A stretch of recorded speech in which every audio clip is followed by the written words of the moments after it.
నమస్కారం 37 news channel కి స్వాగతం.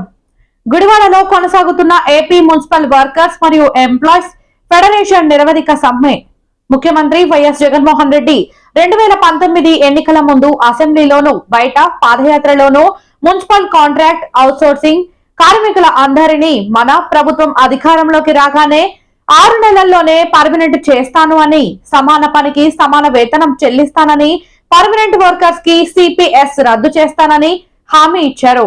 ఆయన అధికారం వచ్చి 5 సంవత్సరాలు పూర్తి వస్తున్నాయి. ఆయన ఇచ్చిన హామీలు ఇంతవరకు నెరవేర్చలేదు.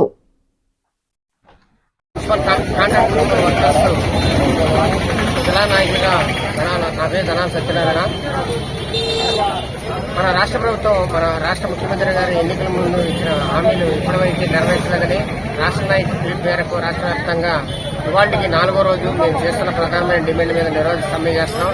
ఈ సమ్మెకు అన్ని సంఘాల వారు, ప్రతిపక్ష నాయకులు పూర్తి మద్దతు ఇస్తున్నారు. ఈ రాష్ట్ర ప్రభుత్వానికి మేము మీడియా ద్వారా తెలియపరిచేది ఏంటంటే, మా న్యాయపరమైన డిమాండ్లు తక్షణమే పరిష్కరించాలని మేము కోరే ఒకటే. ఎన్నో సంవత్సరాలుగా మేము ఈ అట్టడుగు జీవితంలో ఉన్న మమ్మల్ని ప్రభుత్వం గుర్తించి మేము చేస్తున్న ఈ పనికి మా న్యాయపరమైన డిమాండ్ల మీద మీరు చర్చించి మా కోరికలను ఈ రాష్ట్ర ప్రభుత్వం తీరుస్తుందని మేము ఆశిస్తున్నాం. మేము చేస్తున్న ఈ డిమాండ్ ముఖ్యమైన ఉద్దేశం ఏంటంటే, సమాన పనికి సమాన వేతనం ఇవ్వమని, అలాగే ఎన్నో సంవత్సరాలుగా చేస్తున్న కాంట్రాక్ట్ కార్మికులకి రెగ్యులేట్ చేయాలని మేము ప్రధానమైన డిమాండ్లతో మేము ఈ రోజు 4వ రోజు నిరోధక సమ్మెలో పాల్గొన్నాం.